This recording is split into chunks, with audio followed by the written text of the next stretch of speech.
up the other day. I got up the other day like at 3 o'clock in the morning, and I woke up and I was just walking around like a zombie. I was like, I'm so tired. I heard the devil say, go back to sleep. I was like, yeah, you're right. I should go back to sleep. You know what I'm saying? I ain't gonna lie. I was like, bro, you on to something. You know what I'm saying? He's like, why you getting up this early? You already #1 in the world. You already #1 in the world, E. You already doing what you're supposed to be doing. Like, E, you've been grinding, just go ahead, it's 3. And my body said, yo, E, what would you go back to sleep for? I said, I'm tired. My body said, you're not tired. I said, well, why would you say I'm not tired? He said, because you woke up without an alarm clock. You woke yourself up. So if you were tired, your body wouldn't let you get up. If you were tired, your body would make you sleep till 6. You got up, it's 3. No, what you don't want to do is the grind, but you're up.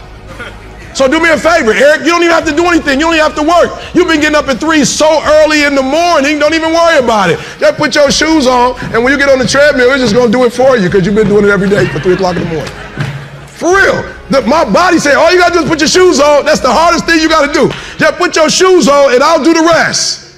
I can't put your shoes on for you, but put your shoes on, and then just go. And I just went. And I was walking do the 11 incline, boy, and I was just walking for an hour, and I was just like, you know what, it's almost an hour, I don't feel like running. My body was like, don't even worry about it, we'll get to that when we get to it. I did my hour, was about to get off, my body was like, you know we run now.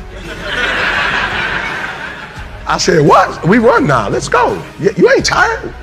I said, I am tired. No, you're not, you just walked for an hour. You're not tired, Eric. Your brain is telling you some dumb stuff. If you were tired, you wouldn't have been able to walk for an hour. Okay, so let's do this. Just run for 2 minutes. I'm trying to help somebody right now go to a whole other level. The Bible says the reason why you go back to sleep is because you've always gone back to sleep. It's like a default. You go back to sleep because all you got to do is stop going to sleep, and then you're going to stop going to sleep. All you gotta do is stop fussing and cussing, and you're gonna stop fussing and cussing. When that alarm clock goes off, there's at least 50% of the time where you just, that soft little pillow is just caressing your head and you wanna stay there. And it takes discipline to go, nope, I'm gonna get up out of this bed and I'm gonna do what I'm supposed to do. And that discipline that you have at that moment, you win that fight. That's a big victory. And then that pattern will carry out throughout the day, because once you're up, well, now that I'm up, I might as well go work out because I'm already up and I feel good that I got up out of bed and I won that battle. Let me go win another battle. I'm gonna go get it done. And then when you show up at the office and there's someone that's got a big box of donuts that they're giving away for free, by the way, so they're just sitting there. It's almost like an insult not to take them. But when you've already gotten up early, you had the discipline there, you already worked out, you had the discipline there, and now you see the box of donuts, you're like, no, I'm not gonna eat the donuts. No donuts. You're not gonna do it. And that discipline carries on throughout the day. So now you take that and you expand that out over a week and a month, and you end up with more discipline. And it starts with that simple act of getting up and getting out of bed in the morning. They're good habits. Why would you not wake up at 4:30? Well, what does this bring to you? Waking up early, you just get a jump on the day. The reason I wake up at 4:30 in the morning is because no one else is awake yet. So that gives me the opportunity to do things that I need to get done kind of selfishly for myself. And the big one in that category is working out. And it doesn't feel good at 4:30 when you get up, but by the time 7 o'clock rolls around and you've already worked out and you've already gotten some work done and you've got some time to say goodbye to your kids before they go to school, it's infinitely better than sleeping in until 6:45 and you get out of bed and now you missed your kids going to school or whatever. You're not prepared for the day. It's awful. It has to do with waking up. Now, when you think about being productive, if you got a big day and you got a bunch of stuff you need to get done, most of us focus on when. When do I need to get up in order to get everything done? That's not what you need to focus on. The thing that really impacts your productivity is how. How do you wake up? And here's the deal. If you're somebody like I used to be that hits the snooze button, that kills your productivity for at least 4 hours. Let me explain. You have to understand this. The snooze button creates a mental state, a state in your brain that is called sleep inertia. It's so bad it actually has a name. Here's what it is. When you and I go to bed, we sleep in cycles. We sleep in cycles of like 90 to 110 minutes all night long. And right before you wake up, the sleep cycles, they stop, and your body goes into a wake-up mode, okay? Your brain is starting to slowly wake up so that it can start the day. When your alarm goes off, you're in wake-up mode. Your brain is now ready to do its best work. However, if the alarm goes off and you hit the snooze button, guess what you've just done? You've just made your brain go back into a sleep cycle. Your brain is now in a mode that takes about 90 to 110 minutes to complete. You just rebooted the system. So when your alarm goes off and you get up 15 minutes later, you're now in major trouble. And the reason why you're in trouble is because your brain is still locked into a sleep cycle. And this is where sleep inertia comes in. You know how when you hit the snooze button, you wake up and you're like, oh my gosh, I did not get enough sleep last night. You feel so groggy. You kind of feel like this mental hangover.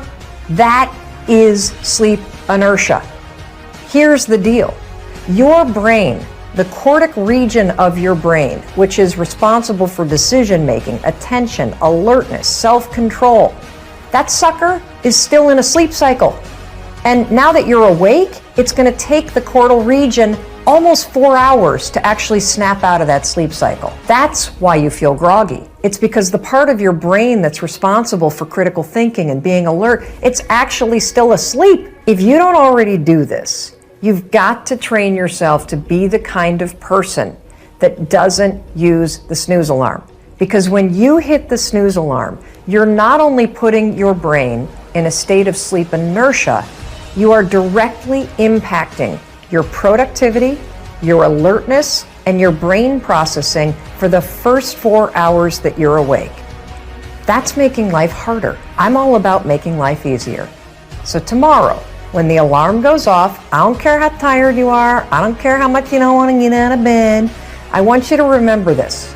I want you to remember that you've got to wake up and give your brain its best shot to do its best work. And the way you're going to do it, 5, 4, 3, 2, 1, turn off that alarm and get up. Seize the day and go be productive.